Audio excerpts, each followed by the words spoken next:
I'll go left. Remember, you gotta clear your pain. Yes.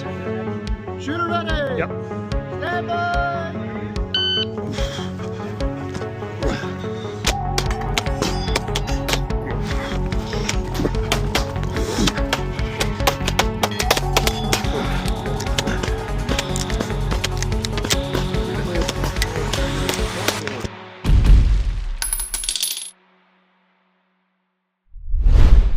Hey everybody, what's going on? Thanks for swinging by. I sure do appreciate it. If this is your first time with the channel, my name is Mark. Oh, hi Mark. Welcome to Fit and Fire. Let's get into this video. This time we're going to be looking at another Beretta 92 pistol, one that I'm pretty excited for because it's pretty much the one that I've been looking for a very long time. Not only from a 92 series pistol, but also from a competition standpoint as well. But before we get into that, we have to kind of go back into my Wayback Time machine to probably about 2003 when I was stuck in the middle of Baghdad. I had a Beretta M9 that was a piece of garbage. I mean, that's the best way to put it. It was broke for pretty much 3/4 of the deployment, and every time I pulled the trigger I would have to manually reset the trigger with my finger before I could pull the trigger again. Fast forward to my deployment to Afghanistan, and again I carried a M9 for a short period of time, and that one was pretty clapped out as well. So exiting the military, I did not have a very favorable opinion of the Beretta 92 series pistols.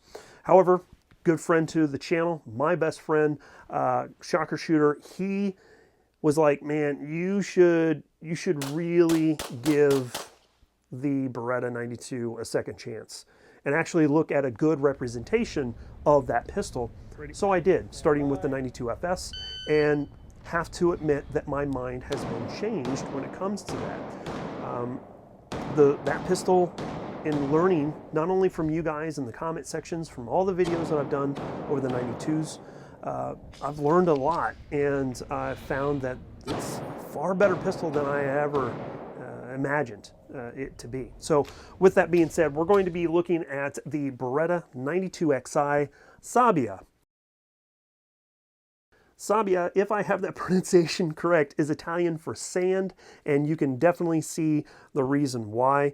Really nice tan, bronze, and black Cerakote that they've got going on with this, and man, it's really, really super cool. Now, full disclosure, I'm not getting paid to say anything good, bad, or indifferent when it comes to this pistol or any other video that I do. I will never do a video where I get paid to say something good about a product. I'm going to talk about the good with the bad and let you guys decide whether or not it's going to be right for you.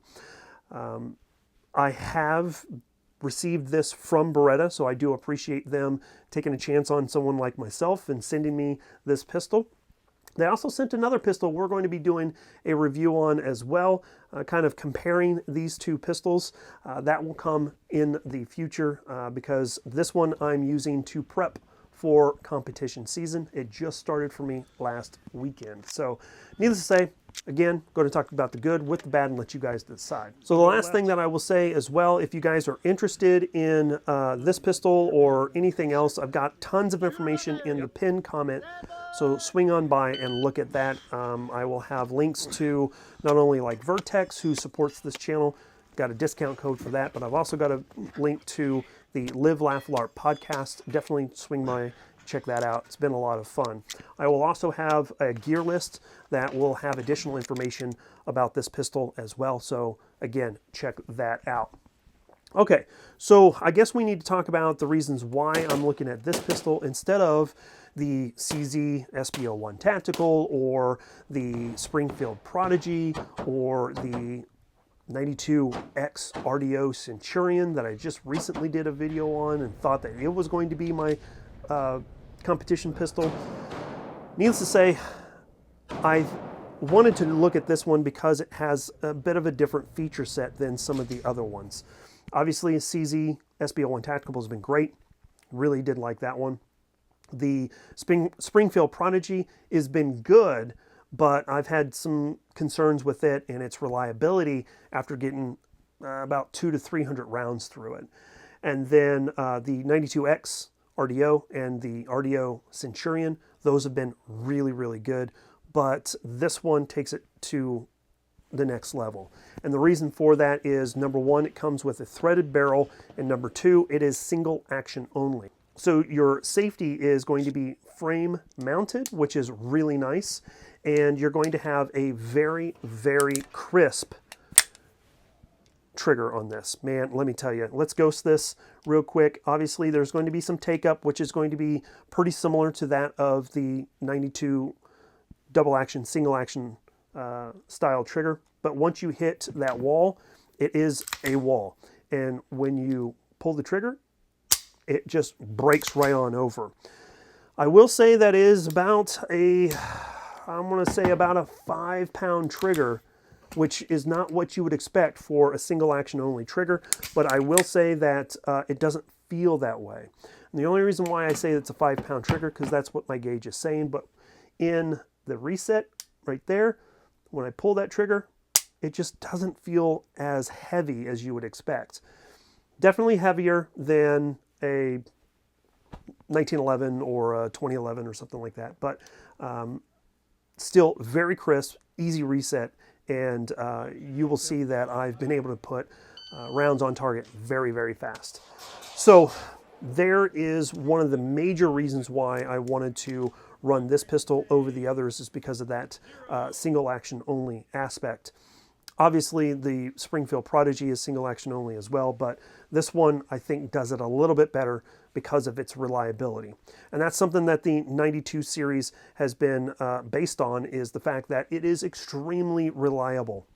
So that is another great aspect that I gravitate to, especially when it comes to competition pistol, because I can run it and run it and run it, hundreds and hundreds and hundreds of rounds through it, and it's just going to continue to perform.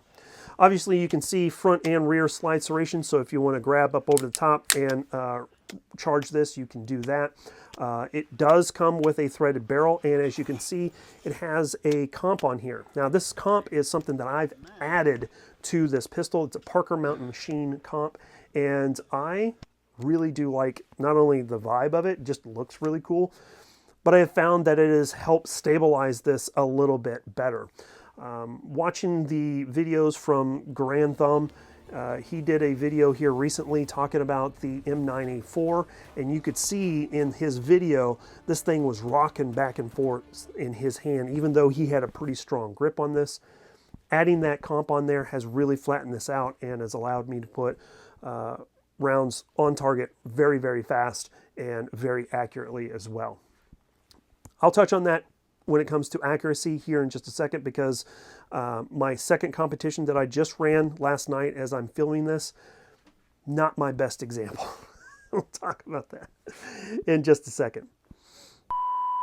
Okay, so let's talk about some of the other features that has going on with this. First and foremost, the grip texture on the frame here is going to be very similar to that of the 92X. So nice checkering on the front and rear, and then you've got these really nice G10 grips on here that still has that same kind of texturing from the 92X, but just a little bit more refined in this tan and black kind of coloring, which brings in and ties in that aesthetic, which is something really, really nice. Has an enhanced magazine release with some Tony Systems extended bases on these Metgar magazines. So these are going to be 18-round magazines with the +4 extension. So 22 rounds, and you get 3 of them with this, which is something that's really nice. As you can see here, it also comes with a Tony Systems flared mag well, which really helps get that magazine in each and every single time. If you're not coming in perfectly, it's really going to guide that in, as you would expect a flare mag well to do. Obviously, as you can see, I've got a TLR1 HL on here, and that is for the holster that I run, the Blackhawk Omnivore. I know a lot of people don't like Blackhawk because of their Serpa, but the Blackhawk Omnivore has been a game changer for me as a YouTuber, because I'm constantly changing pistols out. Just add this light on it and it's going to accept just about every single pistol combination out there. So that's something I've also really, really enjoyed. As you can see, it is optics ready, so you are able to add a red dot on here. I am using one of Beretta's plates, and I will say that's kind of one of the biggest detractors when it comes to the 92 series and adding a red dot, regardless if it's this one or the M9A4 or the 92X RDOs. Comments on my previous videos with optics on a 92 is, holy cow, height over bore, you know, and I would agree. That's one of the biggest downsides to this, but I will say that after shooting the 92X and the 92X Centurion, bringing this up, I'm now finding that red dot each and every single time I bring this up. So really no problem. It's a training issue. Aesthetically, it doesn't look all that great, but at the end of the day, it has really helped me because I'm on the bad side of 40 and my eyes are fading very, very fast. I'm starting to have more and more trouble. So having a red dot on a pistol for me at this point is pretty much a must. I'm going to need that red dot so that I can get accurate shots on target. All right, so let's talk about the shooting experience when it comes to this pistol, and I will tell you that it has been good. It has not been perfect, though. I have had 2 failures to fire light primer strikes, and I do not believe that that was an ammo issue, and I don't believe that it's necessarily a pistol issue. I believe it's more of a shipment issue, and what I mean by that is, when this was sent to my FFL, which you guys know is American Cash Exchange, I appreciate their support to the channel. My home away from home, I love those guys. But when it arrived at my FFL, it looked like it made a detour to a PDD party because it was completely covered in oil. I have never seen a pistol with so much oil on it that hopefully you guys can see that in this picture right now. But it had a lot of oil, and I'm concerned that some of the oil got into the firing pin channel and caused the first light primer strike within the first, I would say, 15 rounds when I was zeroing it.